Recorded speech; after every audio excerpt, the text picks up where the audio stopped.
Welcome to the Hylas Meet the Designer webinar with our featured guest, Bill Dixon. I'll start by quickly introducing myself. I'm Kevin Wensley. I'm the US-based sales director for Hylas Yachts. And I want to take a moment to thank everyone that has tuned in today for being here. We are, of course, very pleased to have you with us, so thank you for being here. The primary focus of today's webinar will be the recent launches of the Hylas 48 and the Hylas 57. We're targeting about a 45-minute duration, and we would like this to be as interactive as possible.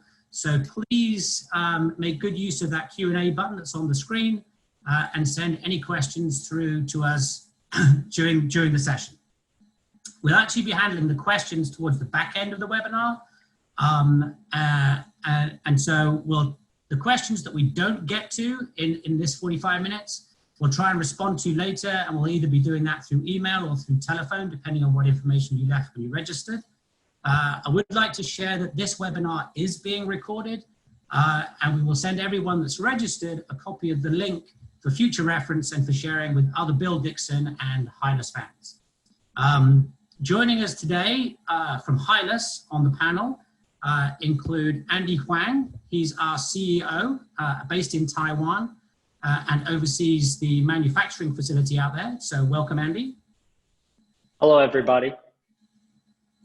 We have Peggy Huang, our Chief Operations Officer and Marketing Director, who's based here in the US, and she oversees all our marketing initiatives, which include this webinar, put that together. So thank you for that, Peggy, and welcome. Hi, everybody. We have Roger Burrows. Roger is based in the UK. He heads up our European dealership operations. Roger's also a Hylas board advisor and has owned numerous Hylas over the years. Welcome, Roger. And so Roger was waving because he's on mute. Good afternoon, everybody. Good afternoon, Roger. And then we have Christian Shaw, and Christian is the Hylas Program and Service Director. And he oversees all the commissioning of the yachts as they come into the US. He handles the transition of ownership to the new owners, handles training, and he oversees any warranty concerns that come up following taking ownership. So welcome, Christian.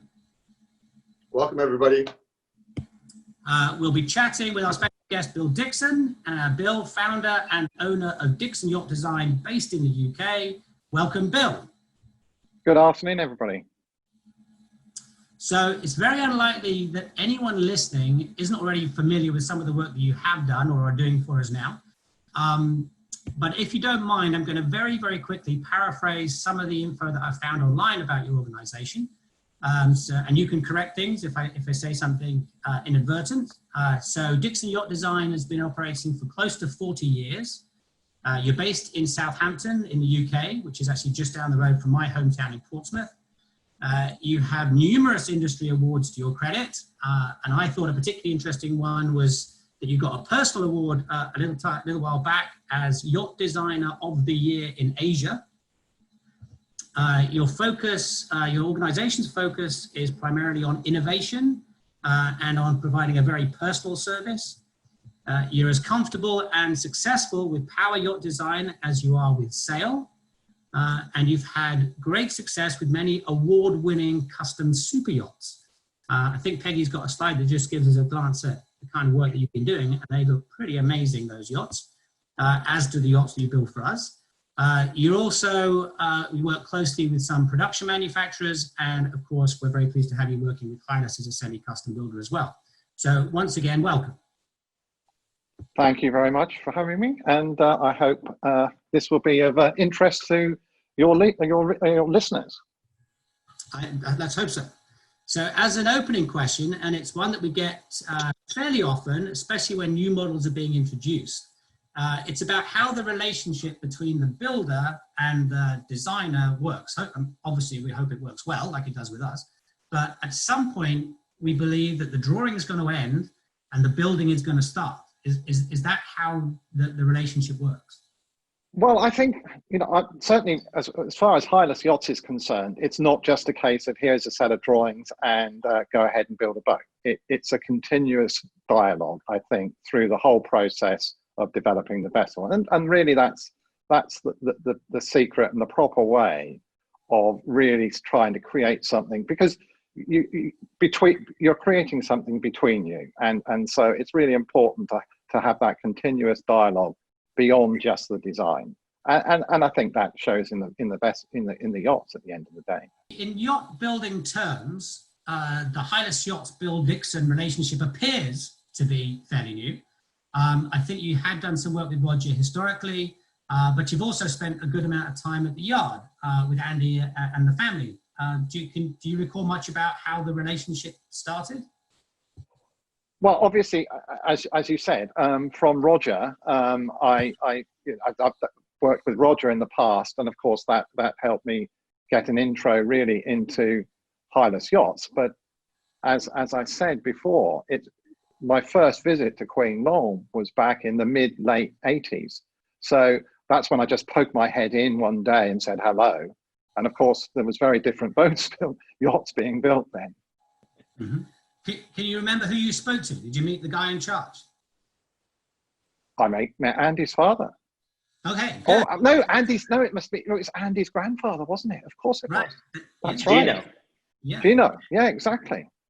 So, Andy, just in the picture that we see here now, there's obviously some characters in there. Maybe you want to just quickly introduce who is there, and anything about the time. Obviously, Bill's there. Anything about the timing of these visits?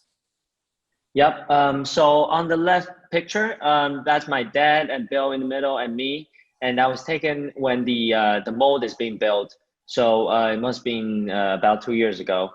And then in the middle photo shows it was about last year, and Bill visited the yard to see while the boat is being built. And I believe that's hole number 2. And we're just looking at the deck layouts, and Bill is very good at doing everything in 3D, but it's good to have him here and actually walking the deck. Sure. So Bill, I think the pictures there, the plugs on the left, and then obviously we've got hull and deck joint. So you're in the yard fairly regularly. You're kind of a hands-on guy, or like how? Well, I like to be as hands-on as I can, really, but obviously the distances are such that it's not something you go to every day. But I do like to visit at least once a year, and of course, when we've got a project on, actually, it's really good to walk through, meet the people in the yard, meet the people who are building the boats, who are doing the detailed design, working from our designs. This is really important dialogue when you're creating these boats, and it's something that today, a lot of it's so easy to communicate design across the world. But for me, it's still very important to go and visit customers, actually get hands-on with something, because you can see it on a screen, but it's great to actually walk through something. Great. So we've actually got 4 of your yachts in build right now. We've got 2 48s and 2 57s. And I want to start by asking you a few more detailed questions about the 48. So as I understand it, the 48, next slide, Peggy, the 48 was a fairly specific design request from Roger and Hylas combined. But was there any features or anything about the yacht that you really wanted to see introduced from your point of view? Well, as I said, I've had a long history of designing center cockpit sailing yachts, and the key features for me, and the center cockpit sailing yacht, particularly this one, we wanted to combine a really good sailing performance with volume. But the key features for me, as I've owned quite a couple of center cockpit vessels, I know from a fact what I like in a center cockpit design, and some of the things that I think are sometimes lacking, and that is maximize cockpit size, make it easy to access the cockpit from the side deck or from aft. I like as protected cockpit as I can get in a center cockpit boat, which of course is diametrically opposed because you need headroom underneath it. So the key features for me is a boat that's easy to sail, all the controls are at hand, it's all about short-handed sailing, and it's balancing performance with all the other requirements of a cruising yacht. Okay, so we've been at quite a few shows with the 48 since the launch at the end of 2018. And she's been extremely well received by the boat show going public and also by the media. In fact, we've won a couple of very important accolades: Cruising World's Boat of the Year and Sail Magazine's Best Systems. And we're beginning to see a bit of traction as well in terms of requests for builds. So the next one out of the yard is going to be number 4. But here's a couple of questions that we get very regularly when we're showing the boats at the shows. So first one would be about the sail drive. So you can see there in the picture on the left that we're operating with the sail drive. Do you want to just share some thoughts about the benefits of using sail drive versus any other options? Well, of course, I think, sail drive for us is not an unusual feature in this size of vessel, that's for sure. And it's, from a builder point of view, especially in a production boat, it's an easy installation. It's compact. It's in the engine room. You don't have to fit P brackets and cutlass bearings and a lot of other things. But there's some other advantages like sound and vibration, especially in a center cockpit boat where the prop is now underneath the cockpit rather than underneath the berth. So there are, a number of advantages to having a sail drive in a boat like this. Roger, I think you had a thought or two about the sail drive. Yes, I think it's a good idea because the propeller's nearer to the keel so that you're protecting it from being hit from objects when you're sailing or coming across mooring lines. And also with the propeller a good distance away from the rudder gives you great directional control, especially when you're reversing, or I know that the boat will actually turn in its own circle. So plus Bill's good comment about the noise factor in the aft cabin when you're on the passage making. Great, thank you. Next question that we get often is about, is this yacht available as a shoal draft?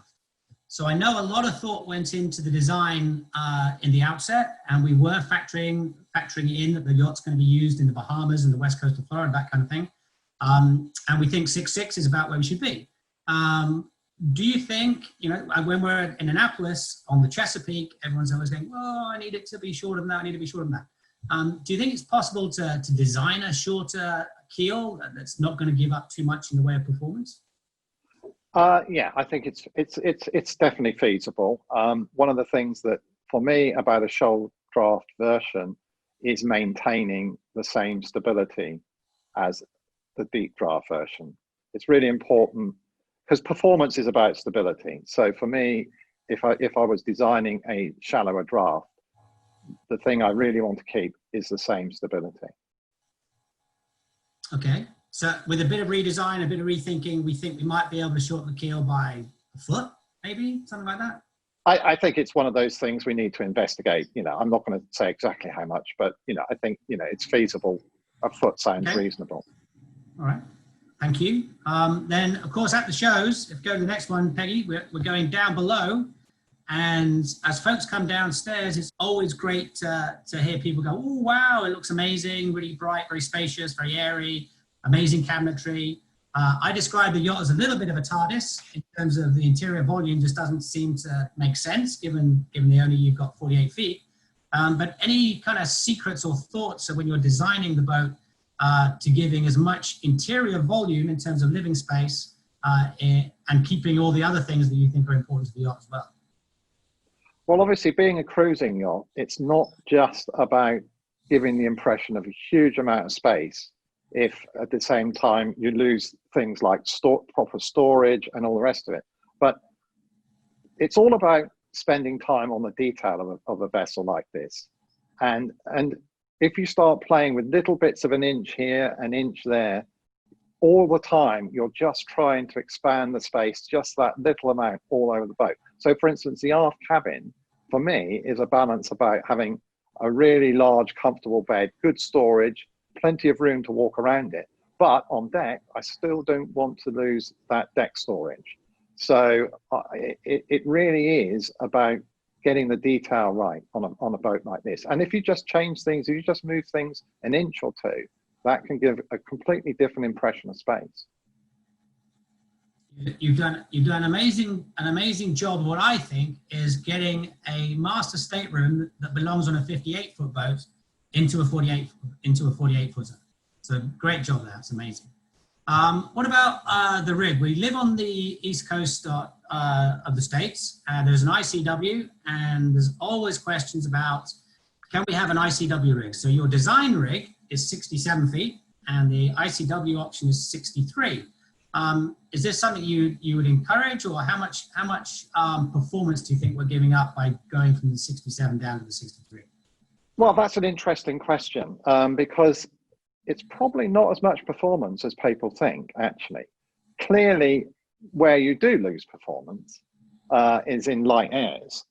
But, you know, once you get up to 10 knots of breeze, the performance differences are not that great. For instance, upwind in 10 knots of breeze, the difference in boat speed upwind there's a difference of 2.5%. When you get to 14 knots, the difference is 1%. And if you go off wind, the differences are really small, smaller than you'd imagine. Because of course, once the breeze comes in and you're getting to the top of the rig anyway, you're going to start reefing. So in some ways, you hang on to sail on the short rig longer. Okay. And if we do choose that ICW rig, do you think getting a bigger Genoa is a good way to get back some of the sail area that we're losing? Well, you know, as we discuss these rigs, I think for the US, the 48 does have a big Genoa, and I think that's a good rig, especially for the East Coast, where, you know, winds are light during the summer, and the extra drive of that Genoa, particularly up to about 10 or 12 knots, makes a lot of difference. So whether you designed it as a racing yacht or not, you may be pleased to learn that the 48 that we have here has won every regatta that she's been in, and that's both of them. But as you can see, what we're sailing with there, that's at a recent Hylas rendezvous. We're carrying the 45% Jenny.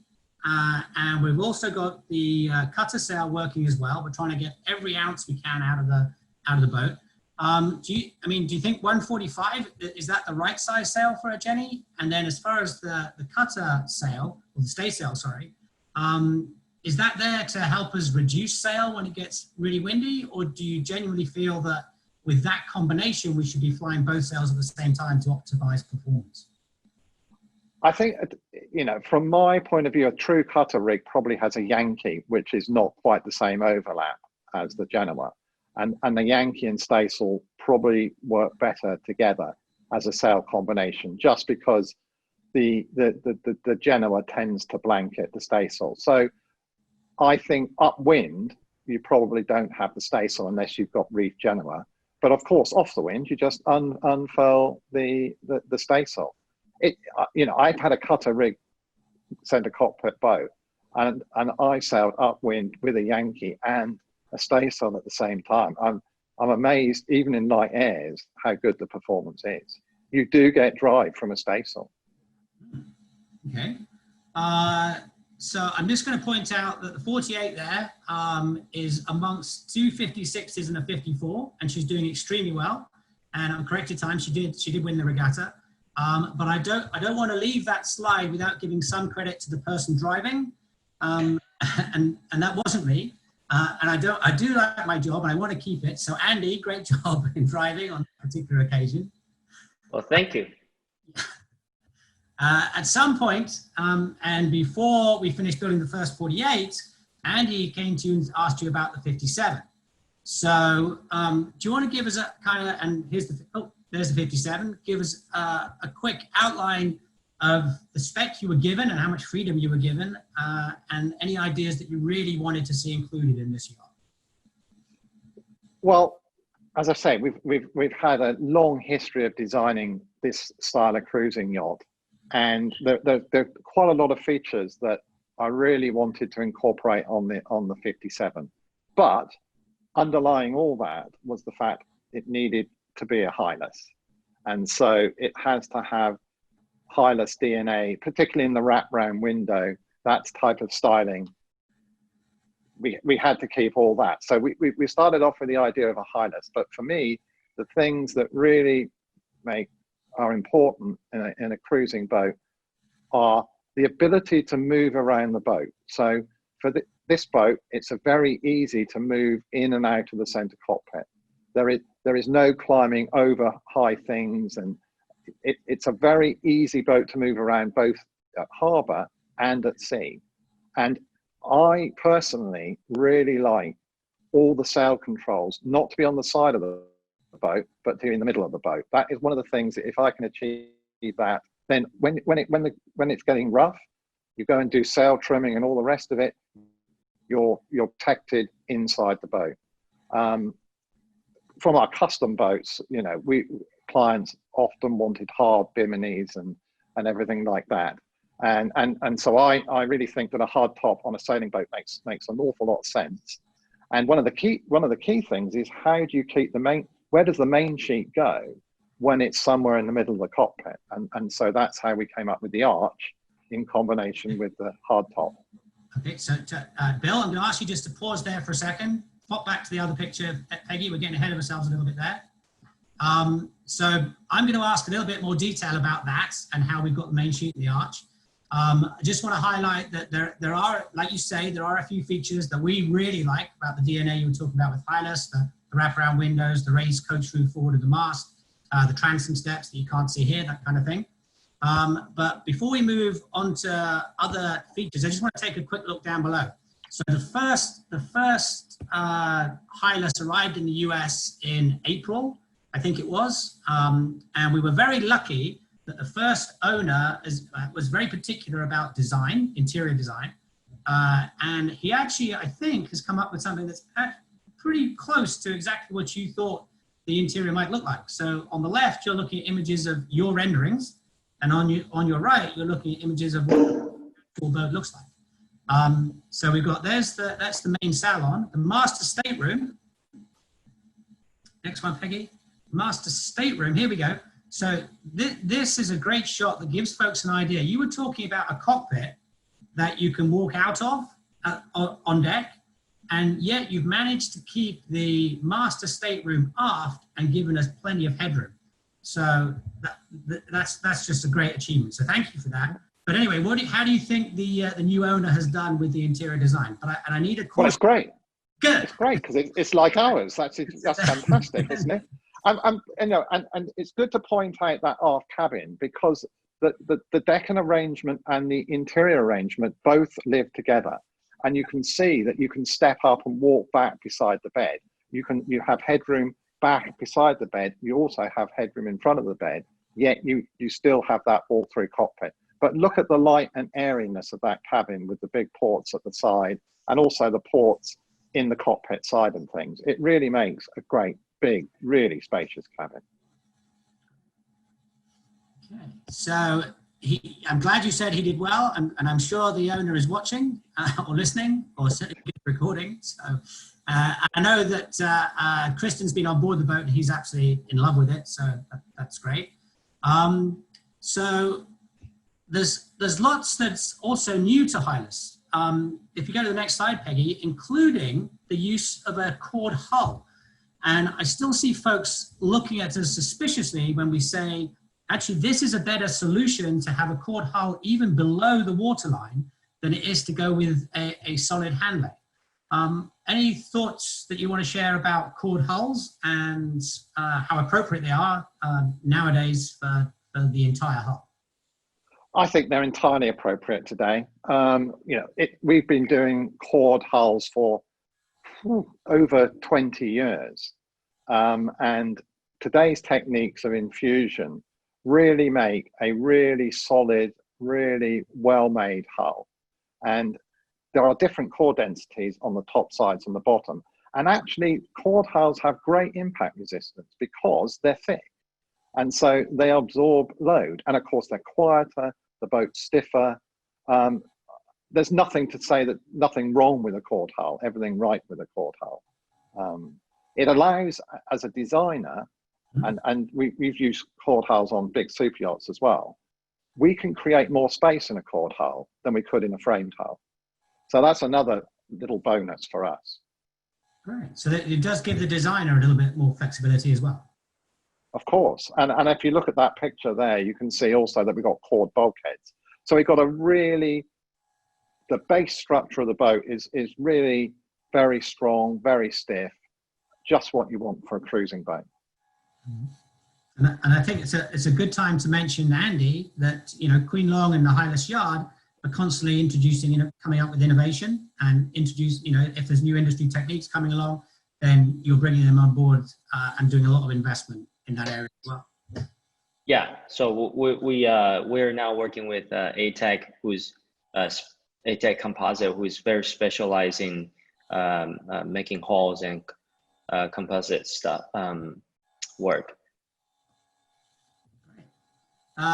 So things that I think look amazing that aren't what I would call traditionally Hylas. I love the fact that you've put the hard top and you've made the top an integral part of the design. It definitely doesn't look like an afterthought. It looks like that's how the yacht should be.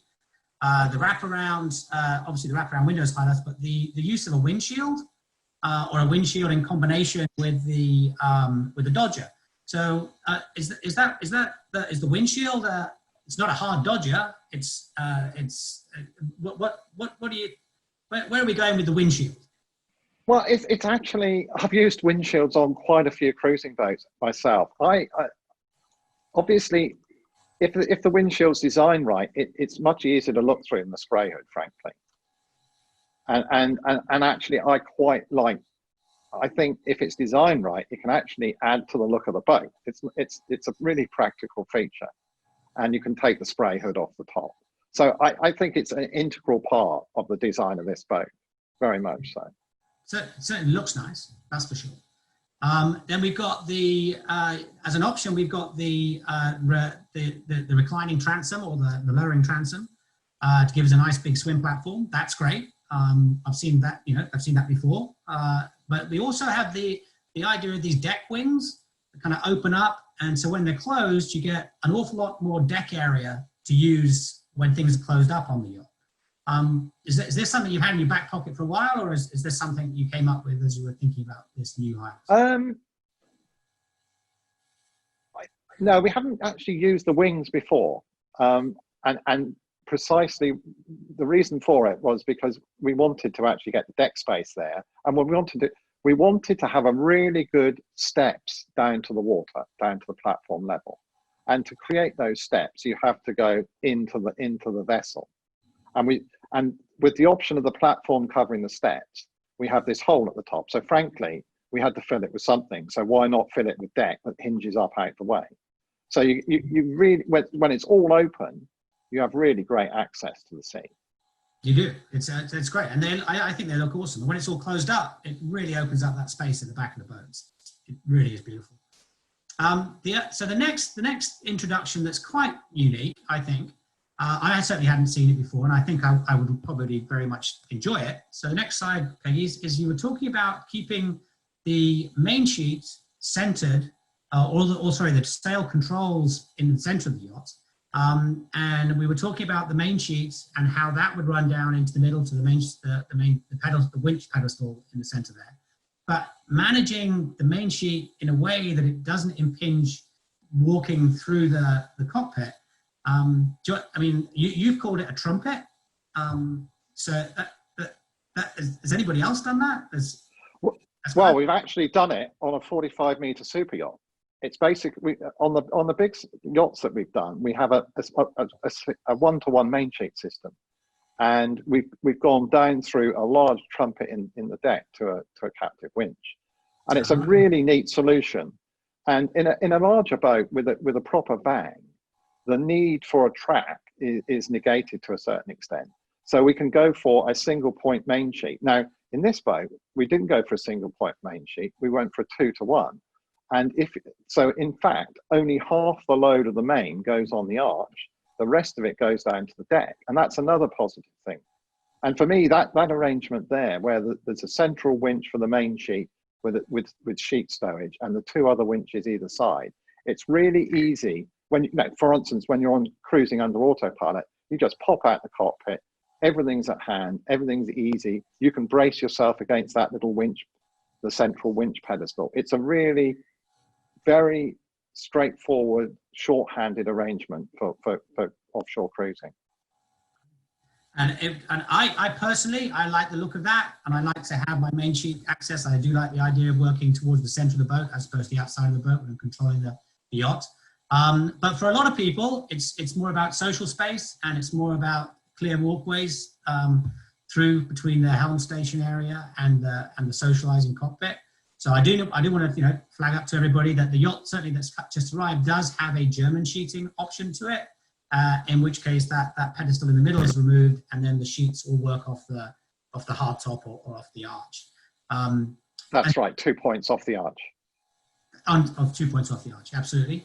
And that's another one of those things I think why Hylas has really enjoyed working with you, Bill, is that when those kinds of requests have come up, you take on board that not everybody is motivated in exactly the same way as you, and that you're willing to address design requirements to make sure that people at the end of the day, it's a semi-custom yacht, they can get what they want. So thank you for that. Yeah, but I think it's also important to be open-minded, but of course, give the right advice as well when people are coming up with possible ideas. It is important to have the big picture as well. And that's what, from experience we've presented, isn't it? So that sort of dialogue's really important. Thank you. So the sail plan itself then, let's talk about the sail plan. So up until now, historically, a Hylas has been a cutter rig. And then in this instance, we've gone to a Solent rig. So any thoughts about, and why that choice? Why Solent and not staying with the cutter? I think for me, the modern sailing yacht, it's all about simplicity. And if we can make the rig easier to handle, and I don't like deck clutter very much. So one of the things I really like is uncluttered decks. And simplifying the rig is one of the ways of keeping the decks more uncluttered. The blade jib on the self-tacker is a really good short-handed rig.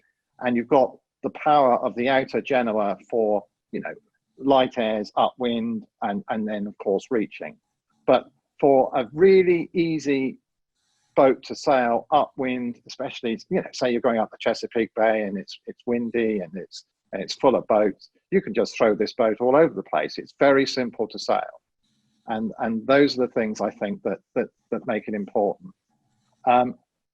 Probably what your listeners don't realize is that you could actually have on this vessel the option of a couple of tracks. So instead of the self-tacker, you can actually have a couple of deck tracks. So you can actually have a tacking blade jib, which is probably a slightly more efficient sail, but more difficult to handle. I'm actually going to fire a question over to Christian right now, because he's been out test sailing the new yacht in San Francisco Bay, and I got an email from him the other day describing how it felt to be using that blade or the jib on the self-tacker going up San Francisco Bay in a blow. And I can't remember if you remember what words you used, Christian, but I'm going to share it if you don't remember. Oh, I thought you were going to share it right now. Can you remember what you said? You sent a note and you basically said it felt almost decadent going upwind in a blow with that self-tacking. It really is true. And Bill, thank you so much for this boat. I think it's a fantastic boat. And I must say, I'm a bit, old-fashioned and slow to change my ways. And I've always had a sort of a bias against Solent rigs because, frankly, the Solent rig experiences that I've had haven't been so great. And so I was curious to see how this was going to go. And and going into that, I have the experience of your 48, which I've been thoroughly impressed with its performance. And so, but when we got out there sailing this 57, I was thoroughly amazed. And it really did feel decadent because we're in San Francisco Bay, the wind is howling like it does most afternoons. And that boat just would, self-tacking its way, through the chop of San Francisco Bay upwind, pointing nice and high, going at full speed without much without much care, being, without much attention to, exactly how the telltales looked or whatever, and the boat just goes. So I have to reevaluate my view of Solon rigs. So thank you very much. Yeah, it's a great boat. So for those listening that don't quite understand what a Solent rig is, it's that setup. I think you can kind of make it out on the left there, where you've got the jib and the inner sail and the outer sail are very, very close together at the very front of the boat, effectively. But Bill, the question for me, or the question that often comes up when I'm talking about the Solent rig is, so what about storm sails? Well, I'm out there and it's getting really windy, and I'm used to being able to just pull out my staysail and I'm all set. And now I'm having to manage the size of that inner sail, Solent sail. Furling systems, you're confident that furling systems can handle that, or would you be thinking of somehow introducing a storm sail to this system? I think it depends. It depends the sort of sailing you're going to do, because you might think of introducing a separate stayless storm sail. So you could, for instance, put an additional chain plate in the deck with if you're doing the sort of cruising where you needed it, you could, for instance, have a storm sail with it, integral fiber stay and everything, and put that up if it was bad weather. So that, most of the time you can reef this down plenty enough for most weather. Clearly, if you're out in force 10 or 11, you really are onto proper storm sails, not a reefed head sail. Okay, good to know. And then the other thing that we've got in that image is, or the picture next to it, are the twin rudders. So twin rudders, I understand, are super efficient in comparison to skeg rudders. But is that twin rudder arrangement something you just like the idea of a twin rudder, or the hull shape requires a twin rudder, or what's your thinking behind the twin rudders? Well, the Hylas 57 is a really modern full beam with a very wide transom, very modern boat with a very wide transom, and with great form stability in the hull shape. One of the things I do look at when I'm designing a boat is as the boat heels, there isn't too much movement in buoyancy. If you can imagine a very wide stern boat, if it's the wrong shape, the buoyancy will have quite an effect on how the boat's trimming. So one of the things with very wide beam boats I look at is how balanced the hull is as it trims. So actually, you could probably get away with a single rudder on a boat like this, but the twin rudder, when the boat's heeling, the blade in the water is super effective, and really it makes the boat so easy to sail and handle. And again, the other thing that's interesting is if you're trade wind sailing, the twin rudder configuration works really well under autopilot. You do get better directional stability from it. Okay. And then actually, Christian, there's something, whenever I'm talking about the twin rudders, you like to flag up. Bill mentioned auto helms. Christian? Well, the fact that with this setup, with the Jeffa steering system, it's really easy to set up 2 autopilots. And so you can just, with a flip of a switch, if you want autopilot fails, you can switch to the other one. Which is really nice to have that as a backup. And then on top of that, there's less load on these rudders. Really, the steering is a lot easier, especially in rougher conditions, than with a single rudder. So the pilots aren't being loaded up as much as they would on a single rudder anyway. Yeah, and Bill, you mentioned that maybe you could get away with a single rudder, but I mean, how deep would that rudder have to be? Well, no, it'd be the same depth, but it would be taking more load. Obviously the depth is controlled by the draft of the boat, but it would be taking more load. Okay. And I think directionally, the boat is much nicer to sail with the twin rudder.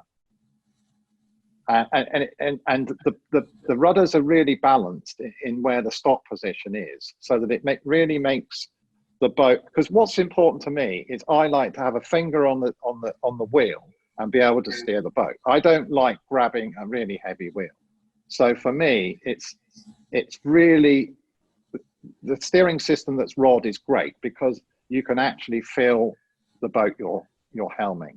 And that's a really important fact of getting the rudder right, the balance right, and the twin rudder really helps that. So we're kind of getting a little short of time. Peggy, just put, I think the last slide is looking to the future a little bit, Bill. Respectfully, you come up with some pretty out there ideas, and here's just something that I saw on your website. But my question would be this: are there any new developments happening in the industry in terms of design or building or materials or looks and feels or efficiencies that you think might have a role to play in the Hylas of the, up 5-6 years down the line? Is there things that you're keeping your eye on to say, maybe we should think about including those? Well, obviously what you pictured there are fairly, out there style of designs. But they look great. They do look great. But I think a lot of the sort of things people are, clients are interested in are vessels that are more efficient in the way they use their energy. However, and I think things like recoverable energy is becoming something for the future. So when you're sailing, instead of actually folding your propeller, you have the propeller open, you go half a knot less in speed, but you generate all the electricity you need for cruising offshore. So I think there's energy recovery, all those things are really important, and the way the boat is managed. There's some, I think there's some really interesting new sails, the new sails that don't have, that stayless sails that virtually hold themselves up without any stay whatsoever. I can see in the future, and we've looked at this in the past, is, rigs without any stays on them. Why not? Or less stays. I think there's lots of things that, as technology moves forward, you use that in your design. Thank you. So we've just a few minutes. We might overrun just a little. Andy, let's open it to the audience a little bit. Any questions on either the 48 or the? Yes. So there's a question about the core hull material. So the question is, what is the core material in the hull and deck, and what about the possibility of rot in the core over time? Well, most core material, obviously we've got foam in the 58, in the 57, and of course that doesn't rot. And if you have balsa core, if balsa core is put in right, it is encased in resin anyway.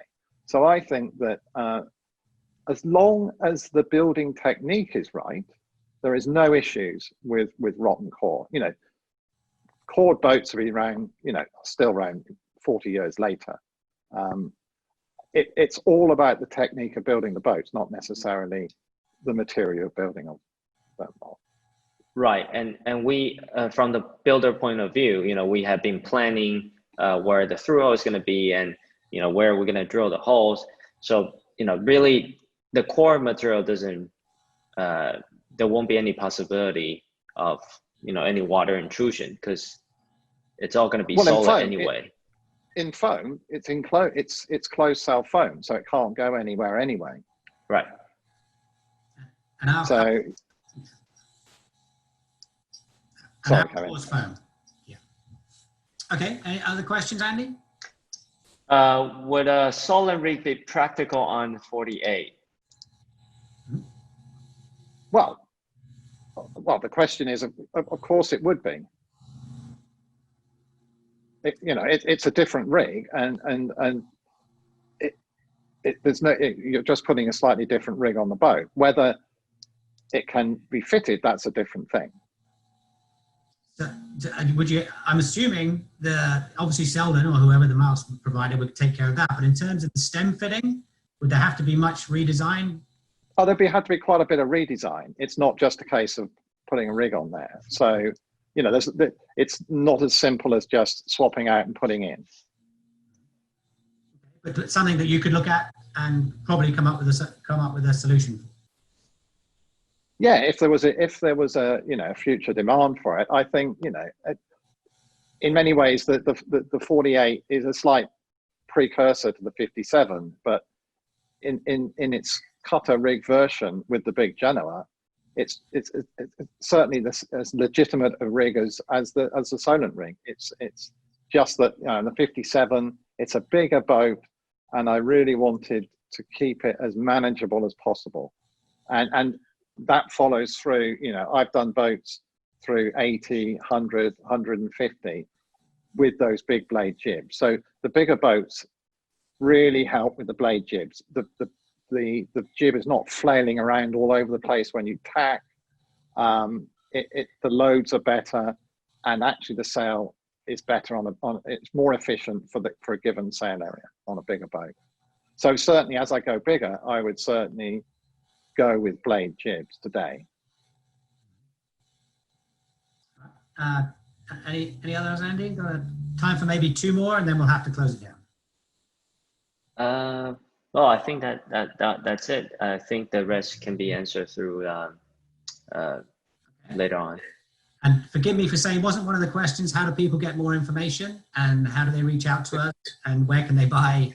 I'm sure I heard. More importantly, where can they buy one? That's the most important thing. What's the lead time? So yeah, actually, Andy, what is that's a really legitimate question. We'll put up the contact details in just a second. What is the lead time for a new build on a 48 or a 57 right now? Yeah, so we're about a year out. So the next delivery slot will be next year, September, October time. So back end of 2021. Yep. Great. Either design. Okay. Yes. Fantastic. So we're going to leave up the contact details in a minute at the back end. I just want to make some closing remarks, say some thank yous. So for everybody listening in, thank you so much for joining us. If you do want to send in a question or give us a shout, the info@hylasyachts.com, email us a question, and we'll get back to you as soon as we can. Andy out in Taiwan, thanks for staying up. Thanks for joining us. Roger in the UK, I'm not sure where you are. It's in the afternoon, right? And That's correct. Thank you again for all you do for us in Europe. Much appreciated. Peggy, good to have you with us as always. And I'm glad you took the effort to sit on the yacht when you were doing this work. The background looks great. Christian, always a great pleasure. Looking forward to sailing with you on the new 57 in San Francisco. Thanks for joining us. And Bill, of course, lastly but not least, a big thank you to you for taking the time, for all you're doing for Hylas. Everyone is super excited about the new yachts, particularly, well, not particularly, the 48 speaks for itself. The 57 is quite a step change for us. And so far, all we've had is great success with working with you and the design of the yacht. So thank you. My pleasure. Thanks very much for having me.